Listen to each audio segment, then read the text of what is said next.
Welcome to the Determined Mom Show, the only marketing podcast dedicated to guiding mom CEOs into tranquility, wealth, and multiplying those precious moments.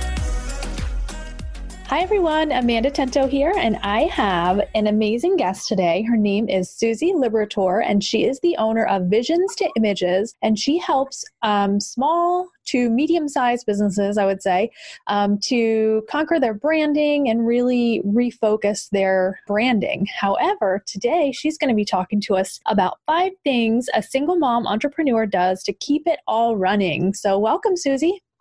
Thank you. Thank you so much for having me on here. I'm super excited to kind of share this with everybody.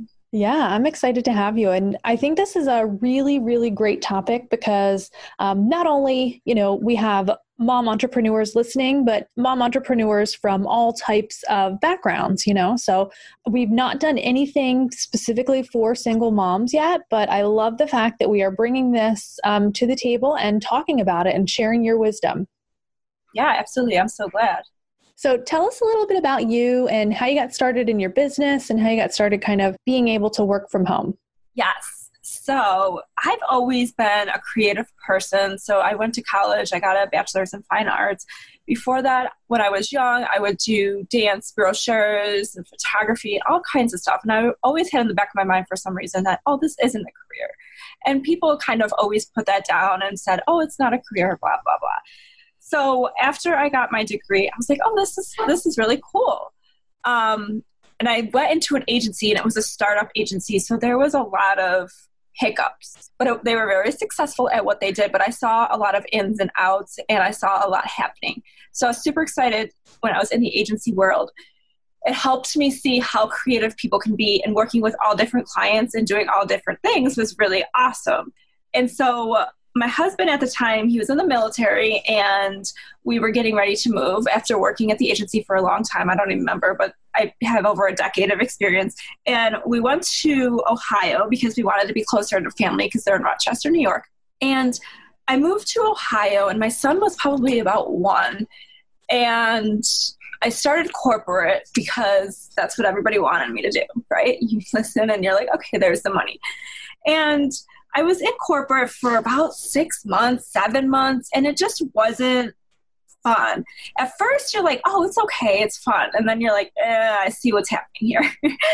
And there was just a lot of problems happening, a lot of creativity, a lot of internal stuff, and it just wasn't fun anymore. Mm-hmm. And I started to kind of get really down and depressed and angry and mad because I felt like I didn't know what my potential was. I didn't know my worth. I didn't know all of these things. Mm-hmm. So we both went our separate ways, the corporation and me, because we were like, this isn't a good fit. We both agreed on it. And I kept I started to have panic attacks, and I kept telling everybody, oh my gosh, I'm dying.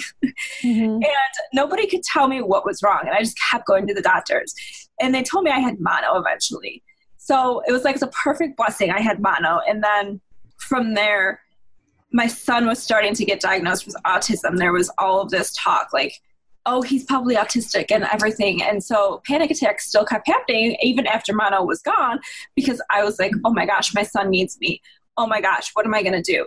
And so I said to my husband at the time, I was like, I'm going to start my business. It's the perfect timing, and I need to be there for my son. Mm-hmm. And he kind of agreed, and he kind of fought me and all that. And I was like, whatever, we're just going to see how this goes. And eventually, within I think I've been in business now for 4 years. And I hired a lot of people to kind of help and be able to be profitable. But at the same time, my son is autistic now, and I'm completely on my own. And I'm in and out of appointments. I'm in and out of running him around. I'm in and out of doing all these things. And now being a single mom, because we just got divorced in December, it really has changed how things happen. It really helped with seeing things differently and being able to really have these 5 traits that we're going to talk about here, because we have to be able to wear many hats, right? As a mom, we have to be mom, sing, whatever. We have to have all these hats, and it can be so exhausting, but so rewarding at the same time. So that's kind of my story in a nutshell. That's awesome. I love that you were talking about the not fitting with corporate. I think that's a big a big thing for a lot of people. And it's just this expectation that you have to do it that way. Like you go to college, you get a degree, and then you go to a job, and then you work there for 30 years. At least that's what our parents expect of us, I think, that generation, because that's what they were taught they were supposed to do. And yeah, I think it's a big challenge for people because they get there and they're bored or they're unhappy and they don't know what that next step is. But it sounds like you figured that out pretty quickly, which is awesome. Yes, I'm very thankful and happy and blessed that all of that kind of came and I realized it. I mean, I've always had like a business mindset in the back of my head and stuff. So, but it's one of those things. It's like a risk, right? Like we're like, are we going to be able to do it? Mm-hmm. Yeah. I have another question about when you said you started hiring people to kind of help you be profitable. What kind of people were you hiring in the beginning? So it was probably about a year into business or so. It was a sales coach and a business coach kind of stuff where they really helped me be able to like make goals, but get those goals, really learn how to sell when there's leads coming in, how to manage them kind of thing. And to price things and to know your worth, because there's so much to all of that. And as an entrepreneur, we're lonely, we're bored, we're hard on ourselves. So having that support is huge to be able to be profitable.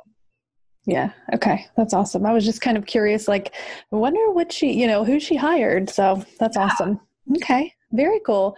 So tell us about the things that you do as a single mom to kind of hold all of that together. Like, what are those 5 things that we're going to be talking about? Yeah, the 5 things is time management, mindset, outsource, ask for help, and quality time. Awesome. Yeah, those are amazing. So go ahead and elaborate on what time management strategies you use. Yeah, so I mean, there's a lot of different things. First of all, before I even started the business end of things, I kind of put everything on my Google Calendar. Like literally I have time that's blocked off for my kids' bath time, for dinner, for play time with my son. Like literally I have all of that on the calendar just so that it's like my business coach told me, these are meetings for your kid and you have to block that time off mentally so that it's on your calendar and you don't book that. So that's kind of one thing that's kind of really helped me and opened up in a sense to knowing that. The other thing, there's a lot of things. So my son, I drive about 30 minutes to drop him off at his therapy, and then I drive home 30 minutes, and then I have to drive back 30 minutes to get him to drive back home. Mm-hmm. So there's a lot of driving. I could stay out there and do work and Panera and stuff, but it's just, I like being in my office. I like that mindset because it helps me get the work done. Yeah. And so what I do is I always manage the time within that window. I work around his schedule and not around my schedule or anybody else's schedule. And I really had to change a lot of that kind of to let myself be able to be profitable and not go crazy. Because before I would kind of book things here and there, and I was like, no, I can't do this because my time is valuable. His time is valuable. The client's time is valuable. So I always just have a window. And if it doesn't fit in there, well, that's too bad. Okay. And the time management, being able to not drive all over, client meetings, I don't really ever, sometimes I go to their place, depends on the client, but really doing Zoom calls or phone calls really can help because it's a time sucker. So you really have to be smart about how you take on time management. And even if you think a lead is not a good lead, but you want to talk to them, just talk on the phone, block out those 15 minutes, but don't overdo it. Really having that structure in your head. So you're like, okay, I'm done in 15 minutes. We're done. Mm-hmm. Just to kind of make sure that all that time is built in so you can have it. I also have office hours and email hours. Now, I don't always have them set in stone because, life happens. But in my email, it enforces it so people kind of know and understand. But I can still work around those times if I need to, but the clients don't know. So I say my office hours are, I think it's 10 to 1 most days. And then I check my emails from 9 to 10 or whatever. And that's it most of the time, right? I'm still always checking it. But if it's not urgent, I'm like, okay, you can wait. They have my phone number if it's urgent. So having all of these boundaries in place really helps with time management. Oh my gosh, those are amazing things that you are talking about, especially the Google Calendar thing. I love that. I actually do that too. But I love what you're saying about the office hours and the email. Like, I'm going to check my email at this time, letting clients know that. I think that's amazing. And I get so distracted by like some clients communicate with me on Messenger, someone, like email, some on whatever, LinkedIn or whatever. And it gets so distracting. So I love that you actually have that set. Yeah. And to kind of go off of that, I mean, I get messages on LinkedIn and Messenger and stuff, but I used to turn off alerts for all of that. So I didn't get it. And I would just get to it when I get to it, just to enforce those boundaries for sure. I mean, obviously we all have a life and we're entrepreneurs and we can't always do that. And there's other urgent stuff happening. So, when I onboard clients as well, I kind of enforce like an onboarding document kind of stuff where I say, hey, this is how you can contact me. This is all the stuff you need to know. So that like, if they send me a message on Messenger, it's like, nope. Mm-hmm. Yeah. It's not right now, maybe later when I get to it. I love that. Okay. That's awesome. Those are really, really valuable tools and tips for everyone. I love it. Yeah, exactly. Totally. Yeah. Awesome. So what about mindset? Like, what is So mindset has been such a hurdle for me, going through so much mentally. Mm-hmm. And this kind of goes back to my sales coach and stuff too, because there's a lot of stuff that you have to overcome. And mindset right now to me, I'm not going to get all spiritual and stuff, but I have like went to church and I've gone and I've taken care of myself. But mindset, I've literally wrote down like 10 things I'm grateful for every single day, most of the time. If I don't write it down, like I think in my head, because sometimes it gets exhausting to write it down, but I always am like, oh, I'm so thankful. I'm glad to have this. When you're down and out, like it really helps you to think differently. Like recently they had a tornado in Nashville. So my internet didn't work yesterday or whatever. And I was like, man. But then I heard about like this whole family that died in the tornado. And I'm like, okay, well, I'm thankful for the internet and I'm thankful to be here in this place. Yeah. So always switching like a negative to a positive in a sense where we have to be grateful for it and find ways to work around it. But writing down the 10 things or finding 5 to 10 things has really helped me to change how I look at things, as well as kind of like praying for people. Like sometimes when I know some people need prayers, like I write down 3 people that I'm praying for. And then mindset hurdles, like just being able to overcome and adapt. I used to get so frustrated, mad, anxious, and everything when a client would be like, no, I don't want to work with you. Or, however they say it nicely. But fact is, or when they say I'm on a budget, like you get these mind blocks where you're like, well, I don't want to work with you if you're on a budget. But as my sales coach says, we don't know what their budget is and we can still kind of tweak them in. However, so really changing and understanding how you can change to be positive is really huge. It's just a huge factor in order to be able to grow as a parent, a person, and an entrepreneur. Because we can't sit here and beat ourselves up every single day and say negative things. I mean, there's just been so many times where I've tried to like turn the negatives into a positive because we can only do what we can do. And that's the way life goes. Yeah, that's awesome. I love those too. And I love the gratitude. I'm supposed to do that every day, but I don't. But I do the same thing. I do that exact same thing. And it is really therapeutic to do it and to think about those things and think about like all of those like tiniest things that happen in your day. It makes such a difference. Yeah, for sure. Yeah. And I love the gratitude for the internet. Yeah. That's like the biggest thing that we probably take for granted, being in the country that we're in and, like just having these things that are just expected now, like, I don't know. It's just interesting. Absolutely. For sure. Yeah.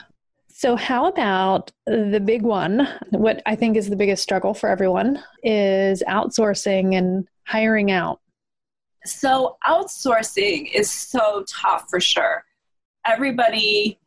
It's hard because when you outsource, they're subcontractors and you want them to be the best, but they are not your employees. So you got to be careful with all of that. But finding the right fit is like the hardest thing, and understanding what you need to outsource is hard. I recently just started to outsource because in my mind, like this was another mindset and another hurdle. I was like, I don't want to outsource. Yeah. I want to make the money that I could be selling to somebody, but then you literally wear yourself down and you're drained out mentally, physically, emotionally, and you have to realize you have to outsource some stuff. Well, actually, so my parents do a lot of like my accounting and admin stuff. Mm-hmm. So I started having them do that like probably about a year or two ago, year and a half, because I realized with myself, accounting and numbers and bookkeeping are just not me. Mm-hmm. So it's been a savior and a grace for them to be able to really take care of all of that. And I don't really do much of anything. So that's like my weakness, and I know it's my weakness, so I absolutely outsource that. I'd hired a CPA, and she just does things. She gives me like the quarterly estimates for taxes and stuff like that. So those are kind of like small outsourcings. But recently I took on a pretty large project where I needed to hire a website developer and an SEO person.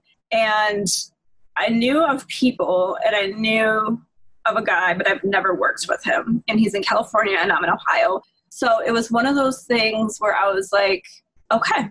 And at first it was like, we had, you know how you have to sign agreements and stuff, mm-hmm. of course. Yeah. So we got these agreements and I was like, oh my goodness. Because it's like, it's anxiety kicking in. You're like, oh my gosh, I'm responsible. Are they responsible? What if they don't do this? What if they don't do that? Because that's a huge project. And you're like, okay, well, we need to make sure that this happens and this happens. And I don't really know you, but I know of your work and I know you're awesome. Yeah. So it's one of those things where you really have to kind of understand and let go in a sense. Obviously, do your due diligence and research and all of that. But at the end of the day, as long as you have everything in place legally and you know the work's going to get done, you have to kind of let that go. Yeah. And so I let that go, and it's been amazing. And I'm like super excited because I'm like, oh, I can see more opportunities and make more money. And now I could just give this to you. Mm-hmm. So it was really an open door opportunity. And I actually hired like a VA, social media manager kind of person, but I ended up actually stepping out of that because I just felt like it wasn't the right fit, because I felt like it was losing me in a sense, because I'm very heavy on social media. So I felt like that wasn't a good mix. So there's a lot of opportunities to kind of think about what to outsource, when to outsource, who to outsource to. Like there's all of these different things. And I'm not a person that can sit here and say, well, do this, this, and this for outsourcing. But I know everybody needs to do it. Like there's checklists online. There's ways to find who you need. But the biggest thing is kind of seeing what's going to free up my time and make me more money. That's kind of the big thing. Yeah. Or one or the other, or however you want to look at it. Like a lot of times people hire a VA first. If that's going to free up your time and make you money, sure, do that. Mm-hmm. But I absolutely encourage people to outsource when they can. Yeah. And that kind of cost valuation of like, okay, how much do I charge an hour and how much am I paying this person to do it? And, you know, is there a monetary gain there? I think that's an important part of it too. Yeah, it totally is. Because you have to make sure that it's really good on everybody's part. Mm-hmm. Yeah. And you hit so many nails on the head there, like with all of those things that you're talking about the fears and, you know, losing that control and giving that control up and trusting someone that you don't know. Cause, you know, unless it's a warm, hot referral from someone else that has definitely worked with that person and, you know, you trust the person that's referring them. And there's just so much anxiety that goes into that. I completely understand that. And I see that all the time. And I know even sometimes those warm referrals don't necessarily work out. So it's literally just a game of trust. So I completely understand all of that. Yes. So what about number 4, which is asking for help? This one is probably the one that I struggle with the most, but I'm kind of curious about what you mean by that. Asking for help is great. It kind of like, it's different from outsourcing. This is personal stuff, like asking for help. So my ex moved out last January. So I've been on my own for a while. Mm-hmm. And when I was on my own, I was like, a lot of things just kept happening. And I was like, oh my gosh, like why? Like, for example, my dogs killed an animal in my backyard. So like literally I had to go and shovel it. My dog got stuck under a shed. So I asked my neighbors to come help me get the dog out. My son clogged the toilet. I asked my neighbors to come help me because I couldn't get it unclogged. Yeah. Like the plumbers, they're going to charge like $200. Yeah. So I was like, can you just come over and help me? I'm sorry, this is bad. And then I ended up buying him pizza and beer. So like, it's like, I'm not, you know what I mean? And that's what friends and family do. Yeah. There was, what else did we have? I had aunts one time, more so like there were some inside, but there were some outside. Whoever knows why. And so I hired one of them people. Exterminators. True Green, I think it was, where they just kind of came to my yard, cleaned up my yard, did that kind of stuff. I have a person who comes and mows my lawn because between taking care of my son and everything else, I'm just like, no. And my son like needs, like, I can't just leave him alone, you know, at this point. So I'm like, I can't go outside and just mow the lawn. Right. I have a lawnmower and everything. I could totally do it, but where's the time? Like, how do you go back to what do we need to do? Asking for help is just huge in every way. Like today, I actually heard a noise and I smelled like a little burn smell. And I smelled it the other day as well, but nothing happened. Like I was like, oh, there's not a fire, so it can't be that bad. And I just had somebody come and look at the furnace. So and it wasn't like a major thing. It was just something stupid and small, but asking for that help. I ask people for help every single way. I have my parents, I ask them for help. Of course, they take care of a lot of the accounting and stuff, but I ask them for help for other things.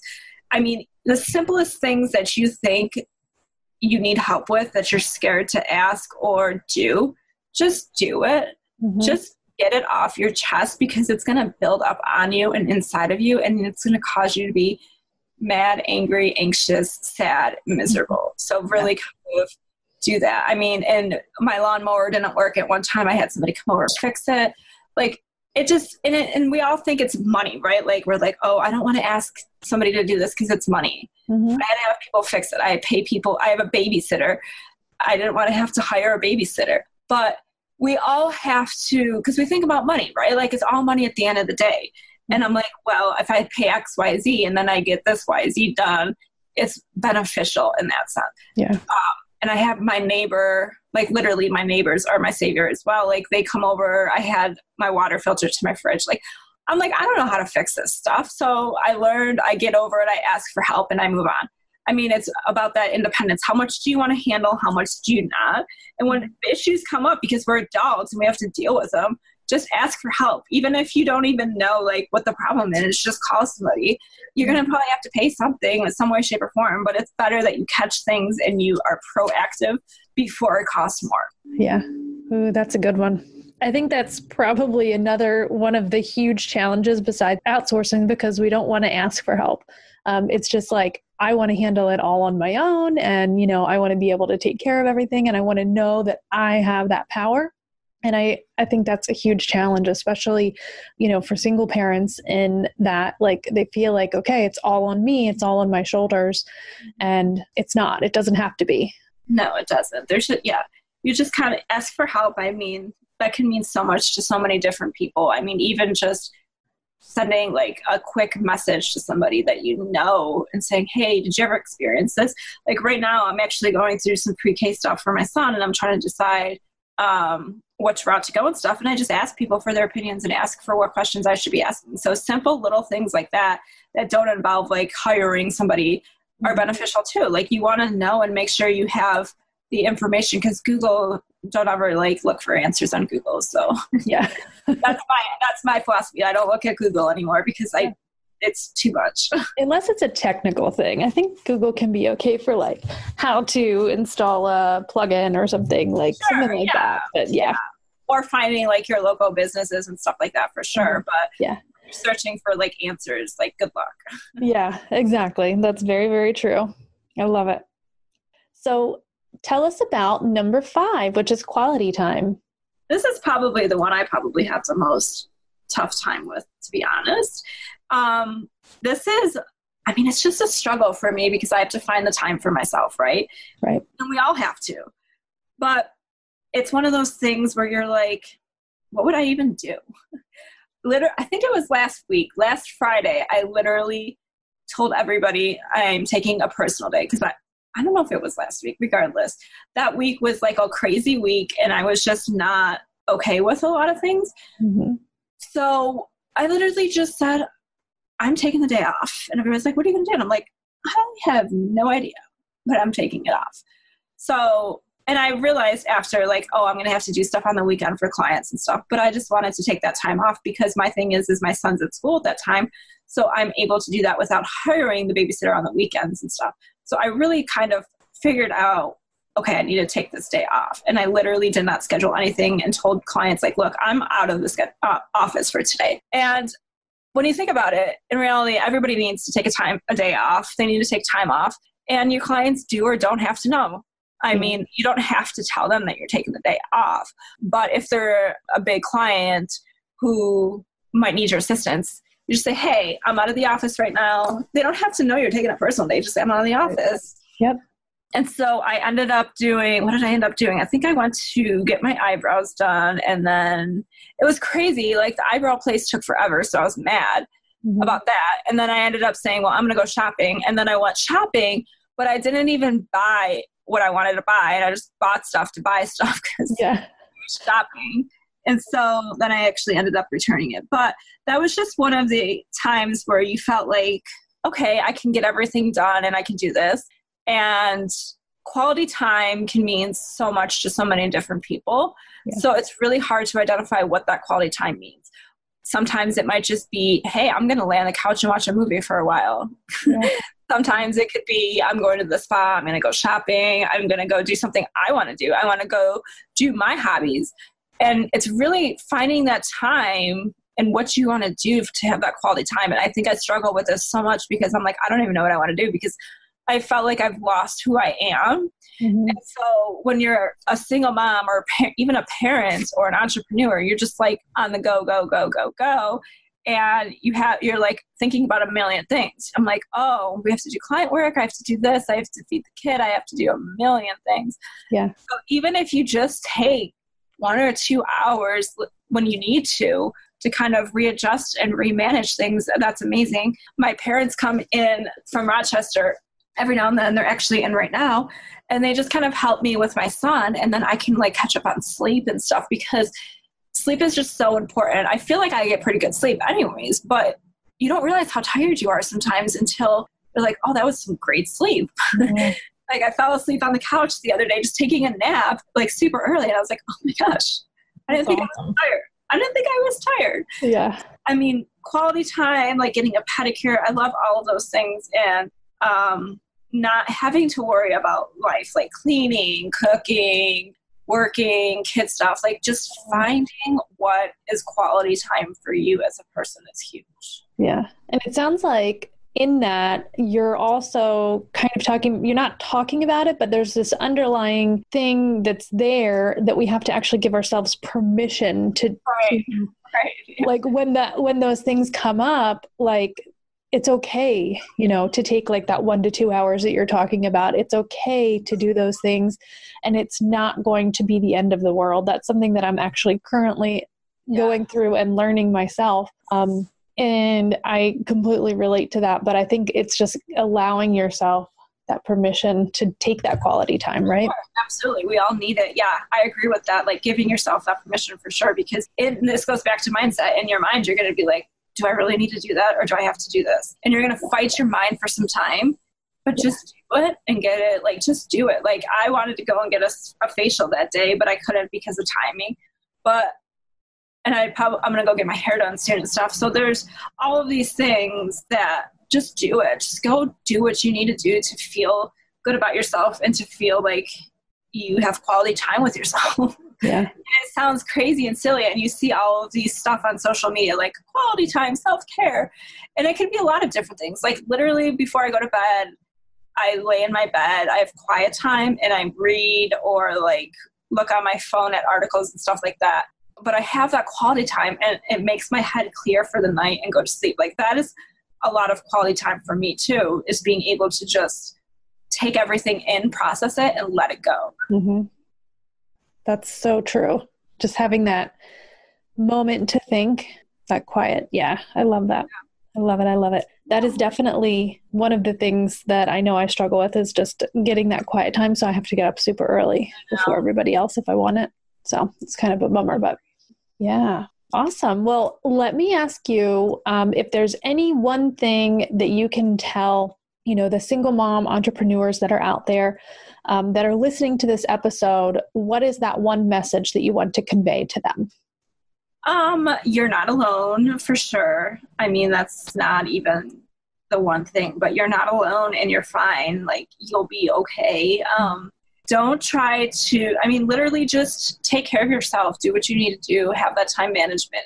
Have that outsource stuff. If you're an entrepreneur, like, really focus in on structure and then having that time for your kid and having time for everything. I mean, it seems like it's so hard to do, but you really need to make sure that you take care of yourself and do what you got to do, I guess. I mean, it's tough. I get it. It's so tough, but really overcoming a lot of things and giving yourself credit for what you've done, first and foremost. Like, that's huge. No matter what, like, clap and give yourself a pat on the back, have a chocolate, whatever. Like, if you accomplish all the kids' clothes, bathe, whatever, give yourself a pat on the back and just be so proud of yourself for all that you accomplished that day. And if you need to write down, like, I did this today. I used to have, when I was going through a divorce, I would write down like 10 things I did that day that I was independent for. And I was like, oh, look at what I did today. I'm okay. I'm good. I can handle this. And I put my crown on my head and I'm like, hey, I handled this. So really giving yourself a lot of credit is so huge, because I know I don't give myself enough credit. And people are always feeding me, like, hang around positive people, regardless of if they're in person or online. Like, I'm in a mastermind and we're all always so supportive of one another, and hearing and supporting and uplifting one another is so huge. Like, just giving each other that credit. Like, you are amazing. You are killing it. Like, just giving that credit and looking at what you've accomplished. Look at what you've accomplished in a year. Look at what you've accomplished in a month. Like, however you want to break it down, really give yourself that credit, because I know I don't do that. And my sales coach is on me every day. Like, Susie, look at what you've done. Look at this. Look at this. Let's look at this. Like, you have all this happening. You're doing amazing. Mm-hmm. And then, like, my mind shift changes at that point too. I'm like, oh, I am. Yeah. So really kind of having it. Yeah. I love that. I love the list. I love that. Write down what you've done and what you've accomplished each day. I think that's huge. And that can be a really powerful thing to just look back over the course of a month and see, like, 30 days of, like, hey, I just did all of these amazing things in 30 days. Yeah, totally. And you can do it for personal, business, parenting, whatever. Like, just write it all down. Yeah. And it helps you when you write stuff down. It changes your mind for some reason. Mm-hmm. Yeah, I can see that. Definitely. Awesome. So tell us a little bit about where we can find you online. Yeah. So you guys can find me on Facebook, Susie Liberatore, but you can also find me on my website, visions with an S on the end, 2images.com. Perfect. Awesome. So if you need any type of branding and those kind of things for your business, definitely reach out to Susie. She is an expert in that category, in that field. And I have one last question for you. What is your favorite thing about working from home? Gosh, my favorite thing about working from home, just being able to have the time management that I need, going back to that, because without the time management, I wouldn't have the time for my son, and I wouldn't have the structure and the mindset that I need to be able to go on about my days personally and professionally. So I think that's just huge. Yeah.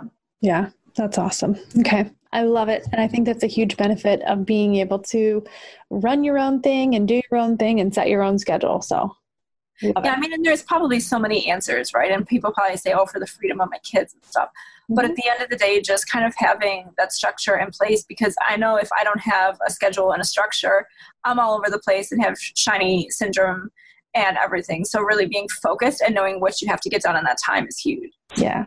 And I think we all start out like that. Like when you first start working from home, you're like, oh, I can do the laundry while I'm working. And then you're like, wait, I need to leave the laundry. Like in like 6 months, you're like, I need to leave that for a specific time. Like I can't be doing laundry in the middle of the day. Yeah.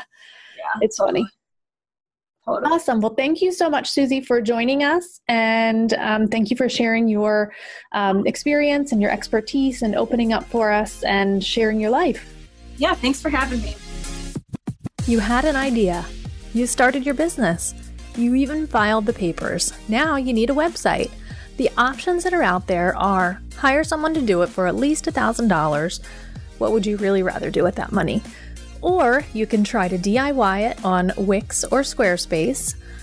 Try to get a friend or family member to help you in between all of their other responsibilities. You can also watch YouTube videos and try to piece it all together.